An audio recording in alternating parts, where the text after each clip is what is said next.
축원합니다.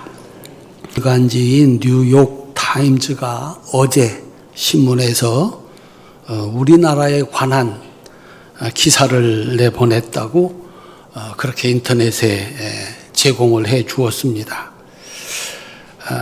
세상에서 가장 외로운 국가 중 하나가 반려견에서 동반자를 찾다라고 하는 기사의 제목입니다.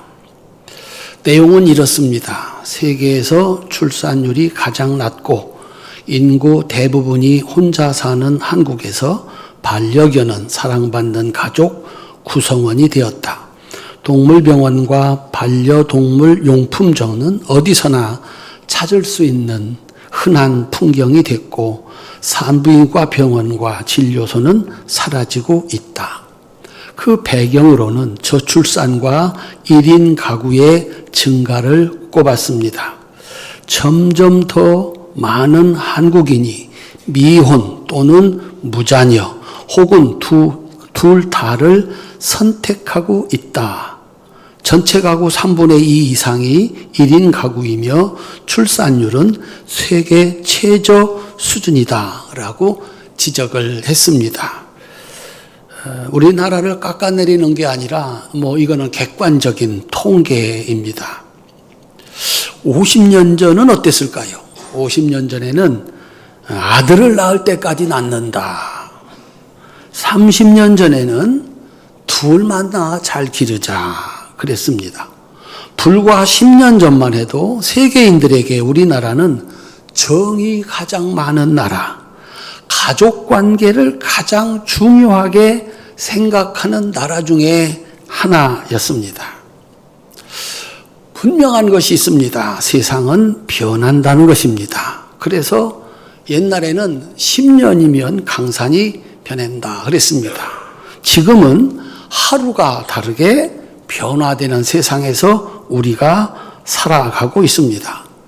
그 변화하는 시대를 우리는 어떻게 살아가야 하는가 하는 겁니다. 그 시대에 우리는 그런 생각을 하고 그런 판단을 하고 그렇게 해서 그런 행동을 했습니다. 문제는 그때 그 생각과 말과 행동이 맞는가입니다. 지금 나의 생각과 말과 행동이 맞는가 하는 것입니다. 이게 만약에 틀린 것이라면 거짓을 진실로 믿고 잘못된 것을 옳은 것이라고 믿게 되면 그래서 말하고 행동하게 되면 그 대가는 가혹하다는 것입니다. 이렇게 살면 건강할 거야. 잘못 살아서 이렇게 행동하면 옳은 거야. 그게 잘못됐다면 그 대가는 정말 가혹합니다. 문제는 절대로 변해서는 안 되는 것마저 변한다면 세상은 지금까지 우리가 살아온 세상이 더 이상 아니다라고 하는 겁니다. 우리는 수많은 선택을 해왔고 앞으로도 수많은 선택을 할 것입니다. 바라기는 우리 활천의 모든 성도들의 선택이, 결정이, 거기서 나오는 행동이 꼭 옳은 선택이 될 수 있기를 주님의 이름으로 축원합니다. 성경은 하나님이 만들어가는 세상의 기록입니다. 멀리는 4,000년 전의 이야기고 아주 가깝게는 2,000년 전의 기록입니다. 성경의 배경은 수도 없이 바뀌었지만 그 안에 있는 하나님의 말씀은 사라지지도 아니하고 변하지도 아니하고 그대로입니다. 그래서 진리입니다. 어떻게 4,000년을 변화하지 않는가? 어떻게 2,000년 동안 변하지 않는가? 언제나 그것이 옳기 때문에 그렇습니다. 그래서 성경을 진리라고 합니다. 그 중에서도 변하지 않는 것 대표적인 두 가지가 있습니다. 오늘의 신앙을 만들어 오고 오늘의 교회를 만들어 오는 변하지 않는 두 가지가 있습니다. 3,500년이 지났는데 그리고 2,000년이 지났는데도 여전히 거의 똑같습니다. 그것을 가능하게 만든 것이 우리가 오늘 또 읽은 성경입니다. 그때 그 이야기를 책에다가 기록해 놓았습니다. 책이 없어지지 않는 한 그 이야기는 옛날 그때 일어났던 그 이야기 그대로 기록되어 있습니다. 그렇다고 하면 중간에 이거 아니야 버릴 수도 있을 텐데 성경은 여전히 세상에서 가장 많이 읽혀지는 책 중에 하나입니다. 앞으로도 영원할 겁니다. 왜냐하면 이 말씀은 진짜다, 진리다라고 사람들이 믿기 때문입니다. 그 중에 하나가 오늘 우리가 하는 성만찬입니다. 이 성만찬은 2000년 전에 예수님이 만드셨는데 거의 글자 하나 틀리지 않고 똑같습니다. 그 안에 담겨진 내용까지도 똑같습니다. 2000년을 한결같이 해오고 있는 겁니다. 고린도전서 11장 23절로 26절입니다. 함께 읽겠습니다. 내가 너희에게 전한 것은 주께 받은 것이니 곧 주 예수께서 잡히시던 밤에 떡을 가지사 축사하시고 떼어 이르시되 이것은 너희를 위하는 내 몸이니 이것을 행하여 나를 기념하라 하시고 식후에 또한 그와 같이 잔을 가지시고 이르시되 이 잔은 내 피로 세운 새 언약이니 이것을 행하여 마실 때마다 나를 기념하라 하셨으니 너희가 이 떡을 먹으며 이 잔을 마실 때마다 주의 죽으심을 그가 오실 때까지 전하는 것이니라. 아멘. 2000년 전에 예수님께서 이 세상을 떠나시기 전에 그 마지막 밤에 제자들과 함께 저녁 식사를 나누셨습니다. 그곳에서 떡은 내 살이다. 포도주는 내 피다. 내가 너희와 이 떡이 너희 안에 들어가 너희와 함께 있는 것처럼 이 포도주가 너희 안에 들어가 너희와 함께 있는 것처럼 내가 너희와 함께 할 것이다. 이게 예수님이 만드신 성만찬입니다. 훗날 사도 바울이 제자들이 모일 때마다 성만찬을 하는 것을 보고 그 의미를 그 시작을 물었습니다. 그래서 오늘 고린도전서 11장 23절로 26절을 만든 것입니다. 그리고 이것은 성경에 기록되어 있고 2000년 동안 제자들이 매일 모일 때마다 성만찬을 했던 것처럼 지금까지 똑같은 형태로 똑같은 의미를 가지고 행해지고 있습니다. 그렇게 2000년 동안 성찬식은 형식도 내용도 예수님의 함께 하심도 그날처럼 변함이 없습니다. 이것이 교회를 만들었고 교회를 교회되게 하고 오늘까지 그리고 앞으로 영원히 이르게 하는 것입니다. 그리고 변하지 않은 것 또 하나가 오늘 본문이 그 시작인 십계명입니다. 십계명은 3500년쯤 지났습니다. 그런데 단 한 글자도 변함없이 오늘 또 모든 민족들을 하나님의 백성으로 만들고 그들이 하나님의 백성으로 살아가는 삶의 원칙 그것을 가르쳐 주고 있습니다.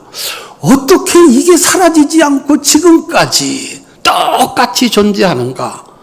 하나님은 그 십계명을 성경에 기록하게 하고 읽는 자에게 듣는 자에게 그때 주셨던 그 말씀대로 오늘 또 그에게 주시는 말씀이 되게 하시고 있는 겁니다. 십계명은 이스라엘의 역사의 시작입니다. 이게 시작입니다. 모세가 시내산에 올라가서 40일 동안 하나님께로부터 받은 이스라엘과 하나님이 첫 번째로 맺은 계약서입니다. 계약은 10가지 계약의 내용은 10가지 계명으로 되어 있습니다. 그 계명을 지키면 하나님은 그들의 하나님이 되어주신다. 그들을 책임져 주는 신이 된다. 그리고 이 계명을 지키면 이스라엘 백성들은 하나님의 백성이 된다. 그 내용입니다. 만약에 이스라엘이 이 계명을 지키지 않으면 계약은 파기되고 축복 대신 저주를 내린다. 그런 내용입니다. 하나님께서 이 계약서를 종이에 쓰지 아니하시고 나무에 쓰지 아니하시고 흙에다 쓰지 아니하시고 돌에다가 쓰셨습니다. 출애굽기 32장 15절 16절입니다. 함께 읽겠습니다. 모세가 돌이켜 산에서 내려오는데 두 증거판이 그의 손에 있고 그 판의 양면 이쪽 저쪽에 글자가 있으니 그 판은 하나님이 만드신 것이요 글자는 하나님이 쓰셔서 판에 새기신 것이더라. 아멘. 10가지 계명을 기록한 이 첫 번째 계약서를 두 돌판에 쓰셨습니다.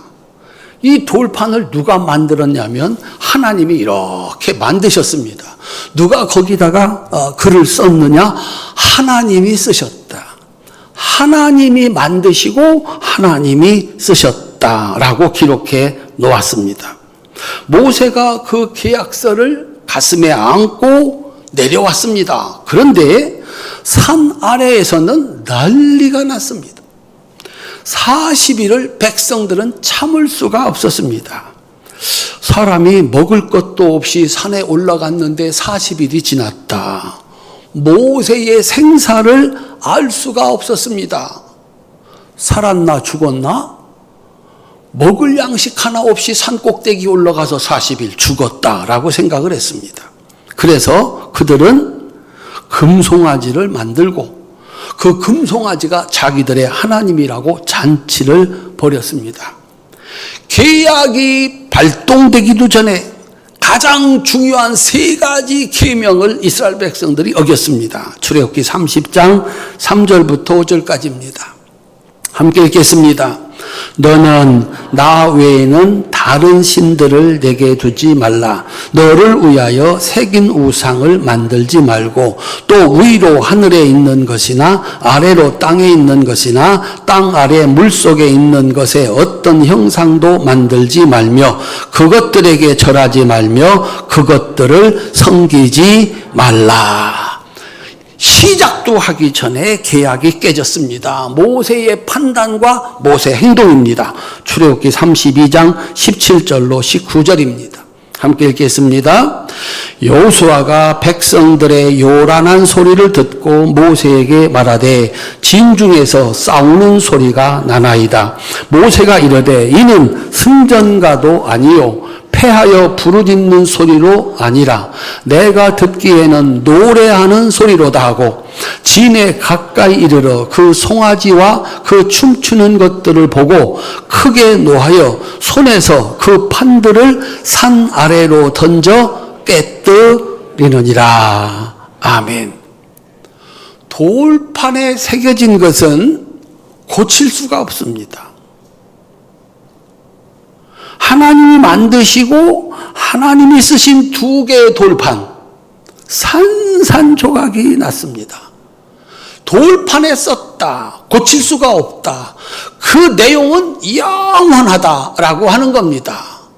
틀렸습니다. 계약서가 발동도 되기 전에 이스라엘 백성들은 3가지 하나님과 관계에서 가장 중요한 계약 3가지를 어겨버리고 말았습니다. 계약은 파기되었다라고 하는 겁니다. 이것이 모세의 판단과 행동입니다. 오늘 본문은 하나님께서 지극한 사랑으로 2번째 돌판에 다시 쓰신 계약서입니다. 출애굽기 34장 1절입니다. 함께 읽겠습니다. 여호와께서 모세에게 이르시되 너는 돌판 2를 처음 것과 같이 다듬어 만들라. 네가 깨뜨린 처음 판에 있던 말을 내가 그 판에 쓰리니. 첫 번째 돌판은 하나님이 만드시고 하나님이 쓰셨습니다. 2번째 돌판은 그 첫 번째 돌판을 모세가 깨뜨렸으니까 네가 깨뜨렸으니까 네가 만들어라. 당연한 겁니다. 그래서 두 번째 돌판은 모세가 하나님이 첫 번째 만들었던 돌판하고 똑같이 만들었습니다. 그리고서 그곳에 하나님이 다시 글씨를 쓰셨습니다. 그 내용은 똑같았습니다. 첫 번째 돌판에 쓰여진 내용과 두 번째 돌판에 쓰여진 내용이 똑같았습니다. 하나님의 말씀은, 돌판에 새긴 하나님의 말씀은 변하지 아니하고 영원하다라고 하는 겁니다. 돌판에 새긴 문서는 변경이 불가능하고 영원하다라고 하는 겁니다. 그래서 모세는 이스라엘 백성들의 범죄로 계약이 끝났다고 생각을 했습니다. 그런데 하나님은 똑같은 계약서를 다시 만들었습니다. 왜 두 번째 돌판이었을까? 이 두 번째 돌판에는 모세의 생각과 다른 참 좋으신 하나님의 마음이 담겨져 있습니다. 그 첫 번째가 천대까지 베푸시는 하나님의 은혜입니다. 한번 따라합시다. 천대까지 베푸시는 하나님의 은혜. 모세의 생각은 계약을 어긴 것은 계약의 파기이고, 하나님의 명령을 거역한 것은 죄고, 계약이 파기되고 죄를 지었으니 마땅히 심판을 받아야 된다라고 생각을 했습니다. 이것이 모세의 생각입니다. 그런데 참 좋으신 하나님은 당신을 이렇게 소개를 합니다. 모세와 모세의 생각과 하나님의 생각이 아주 달랐습니다. 출애굽기 34장 5절부터 7절입니다. 함께 읽겠습니다. 여호와께서 구름 가운데 강림하사 그와 함께 거기 서서 여호와의 이름을 선포하실세 여호와께서 그의 앞으로 지나시며 선포하시되 여호와라 여호와라 자비롭고 은혜롭고 노하기를 더디하고 인자와 진실이 많은 하나님이라 인자를 천대까지 베풀며 과 과실과 죄를 용서하리라. 아멘. 사람들은 죄의 문제, 죄를 해결하는 방식으로 당장의 처벌을 선택합니다. 모세도 죄를 졌으면, 계약이 깨졌으면, 계약을 어겼으면 이 계약은 무효가 되고 죄값을 치러야지, 이것이 당연한 모세의 생각이고 어쩌면 세상 모든 사람들의 생각입니다. 그러나 하나님의 방식은 한 번 선택해서 하나님의 백성으로 삼으신 그들이 혹시 죄를 범하였다 하더라도 용서하시고 참고 은혜를 베푸시는데 언제까지? 천대까지 사랑하는 하나님이다 라고 자기 자신을 소개하고 있는 겁니다. 하나님은 인간을 아십니다. 그들이 어떻게든지 아무리 노력해서 죄를 짓지 않고 하나님의 백성으로 살려고 해도 결코 그러지 못한다는 사실을 하나님은 아십니다. 공부하고 또 공부하면 스스로 사람들이 하나님이 인정할 만한 그럴듯한 사람이 될 수 없다는 것을 하나님은 아십니다. 그래서 오직 하나님의 은혜, 하나님이 사랑하시고 죄를 지었을 때 용서하시고 그에게 끝없이 은혜를 베풀어서 마침내 그도 하나님의 백성으로 살게 하려는 것이 하나님의 뜻이고 하나님의 의지입니다. 한번 따라합시다. 참 좋으신 하나님.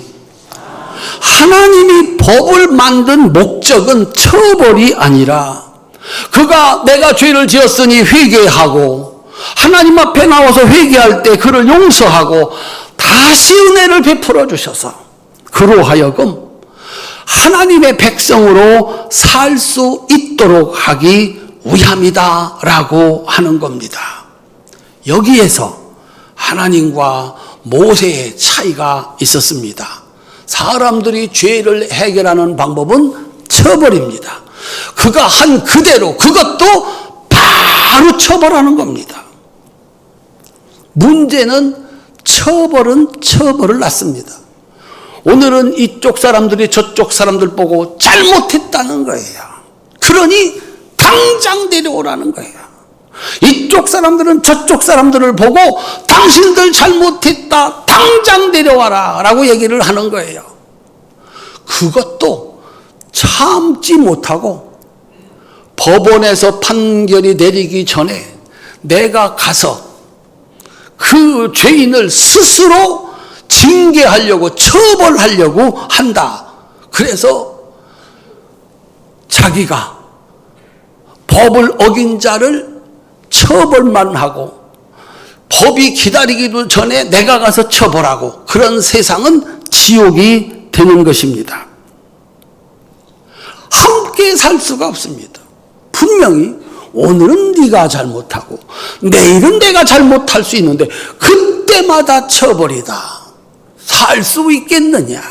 하나님은 사랑과 용서와 은혜로 한 번 내 백성이다. 그러면 그가 어떤 잘못을 했다 하더라도 잘못하고 회개하면 다시 용서하고 다시 은혜를 베푸셔서 따라합시다. 천대까지 그 은혜를 주시는 하나님. 그렇게 천국을 만들어가는 것이 하나님의 방식입니다. 내가 너를 용서했으니, 그리고 너에게 은혜를 베풀었으니 너도 너에게 잘못하는 자 용서하고 그에게 은혜를 베풀어라. 그래야만 함께 살아갈 수가 있다라고 하는 겁니다. 모든 국민들이 좋아하는 스포츠 가운데 야구가 있는데, 야구장에 가보신 분 있겠지만 참고로 저는 한 번도 가지 않았습니다. 그저 보기 볼만하다는데 한 번도 안 갔습니다. 그래가지고 야, 이거 목사가 야구장을 한 번도 안 가다니 이건 완전히 시대에 뒤처진 일이다 라고 생각했는데, 엊그제 안 가기를 잘했다. 앞으로도 야구장은 영원히 안 갈 것이다. 그렇게 생각을 했습니다. 자기가 응원하던 팀 잘했어요. 6등 하던 거 5등으로 만들어 놓고 4등으로 만들었어요. 새로운 감독이 와서. 그런데 3등을 못한 거야. 아마도 가장 많은 사람들이 모일 겁니다. 2만 명, 3만 명 모인 그 관중들이 한 목소리로 뭐라고 외쳤는지 혹시 들어보셨습니까? 감독 나가라. 감독 나가라. 왜 우리가 요구하는 만큼의 성적을 못 거두었느냐? 거기에 가득 채운 관중들이 감독 이름 불러가며 나가라. 한 번이 아니에요. 2번, 두 감독이 그런 수모를 당했어요. 스포츠맨십, 아무것도 아닌 거. 이겨도 그만, 쳐도 그만인 거. 그런데 사람들이 와서 열광하고 거기서 뭔가를 배워야 되는데, 거기서 배우고 거기서 외치는 소리가 내가 요구하는 만큼 안 했으니 나가라. 집단 광기. 우리 성도님들 좋은 말로 할 때 야구장 가지 마라. 애들 보내지 마라. 뭘 배우겠느냐. 잘했어요. 수고하셨는데 그만큼은 못했지만 참 애썼어요. 그거 무슨 거기서 우승을 한다고 거기 모인 3만 5천 명의 관중들에게 뭐가 돌아가겠습니까? 그저 보면서 야, 저걸 못 치나? 못 칠 수도 있구나. 어떻게 저걸 쳐내나? 대단하다. 나도 뭔가 뭐 이래야 되는데 자기가 요구하는 만큼 안 된다고 나가라. 이것이 오늘 우리가 살아가는 시대의 현실입니다. 그래서 첫 번째는 하나님은 그렇게 죄를 다루지 않습니다. 당장 잘못하는 대로 하나님이 심판해버렸으면 살아남아 있을 사람이 몇 명이나 있을까? 하나님이 얘기합니다. 여호와라 여호와라, 내 이름은 여호와다. 나는 사랑하고 기다리고 은총을 베풀고 그렇게 천대까지 참고 기다려 그들이 마침내 하나님의 백성으로 살기를 바라는 참 좋은 하나님이다. 따라합시다. 나는 참 좋은 하나님이다. 둘째, 3대까지 버립니다. 출애굽기 34장 7절입니다. 함께 읽겠습니다. 그러나 벌을 면제하지는 아니하고 아버지의 악행을 자손 3, 4대까지 보응하리라. 아멘. 하나님은 죄는 용서하십니다. 그런데 그 죄값은 단 하나도 남김없이 치르게 하십니다. 아이고, 우리가 은혜가 많고 능력이 많으신 하나님께서 우리의 죄를 용서하시고 잘못까지 다 없애주시면 얼마나 좋을까. 잘못 살아서 병들고 잘못 살아서 망하고 빚을 산더미처럼 지고 아이고 내가 회개하니까 그거 내가 용서하마 하고 병든 몸은 고쳐주고 빚진 것은 다 없애주고 그러면 얼마나 좋겠습니까? 그렇지 않다는 거예요. 죄는 용서하시는데 그 벌, 죄값은, 그 악행은 자손 3, 4대까지 보응한다. 그 죄값은 단 하나도 남김없이 치르게 하신다. 왜요? 죄가 얼마나 무서운가? 하나님 말씀을 거역하는 게 얼마나 어려운가? 세상의 법을 어기는 것이 얼마나 무서운 건가? 한번 잘못 생각하고 판단하고 행동하는 것이 얼마나 무서운 일인지를 모든 사람들에게 알게 하기 위함입니다. 법을 만든 이유는 사람을 처벌하기 위해서가 아니라 죄를 지으면 어떤 대가를 치르는지를 보여주어서 오른손 높이 드세요. 나는 죄는 꿈도 안 꾸겠습니다. 아멘. 그걸 보여주기 위함이 3, 4대까지 다 치를 때까지 반드시 벌한다라고 말합니다. 우리는 봅니다. 무명일 때 무슨 죄를 졌대요. 그 자리에 올라가기 전에 뭔 잘못을 했대요. 어쩌다가 술 먹고 운전하다가 사고를 냈대요. 그 대가가 얼마나 가혹한지를 우리는 보고 있습니다. 그거 다 갚기 전에는 절대로 거기서 빠져나오지 못한다. 매일 보는 겁니다. 그가 아무리 높은 신분에 있다 하더라도, 그가 아무리 좋은 자리에 있다 하더라도, 그가 얼마나 많은 것을 가지고 있다 하더라도 죄를 지은 것이 발견이 되면 그 죄값을 치르는데 야, 저렇게까지 하나. 정말 그 죄값은 너무나도 가혹하다라고 하는 겁니다. 그러니 그걸 보고 꿈도 꾸지 말아라 라고 하는 거예요. 여러분들이 정치를 하고 싶다면, 여러분들이 부자가 되고 싶다면, 여러분들이 유명한 인사가 되고 싶다면 지금 잘 사셔야 돼. 아이고, 설마 제가 그런 자리에 올라갈 줄 알았나요? 알았건 몰랐건 그 죄값을 치르는데 이건 너무 가혹하다라고 할 만큼 그 대가가 혹독하다라고 하는 겁니다. 돌에 새긴 말은 바꿀 수 없고 사라지지 않습니다. 하나님은 영원하신 하나님이시고 그 열매 또한 영원하십니다. 가끔 이렇게 놀러 가실 때 혹시 저쪽 거창 쪽에 가시더라도 수승대 한번 가보시기 바랍니다. 거기서 사람들이, 그 유명한 사람들이 돌에다가 글을 써놨어. 안 지워집니다. 여러분도 여러분의 이름을 남기고 싶거들랑 밤에 몰래 가가지고 왔다 갔다 쓰세요. 안 지워집니다. 바꿀 수 없고 지워지지 않는 게 돌에다가 새겨 놓은 것입니다. 하나님의 말씀은 돌에 새겼습니다. 중간에 바꾸지 않는다. 그리고 영원하다라고 하는 겁니다. 그래서 하나님을 잘 섬긴 사람들, 그 말씀을 듣고 살아간 사람들에게는 천대까지 은혜의 복입니다. 설령 잘못했다 하더라도 하나님은 용서하시고 천대까지 그를 사랑하십니다. 그런데 잘못한 대가는 3, 4대 이르러 그 뿌리가 뽑힐 때까지 반드시 그 값을 치르게 하신다. 그 이야기가 3,500년이 지나도 똑같이 오늘에 이르기까지 변함이 없습니다. 출애굽기 20장 5절 6절입니다. 함께 읽겠습니다.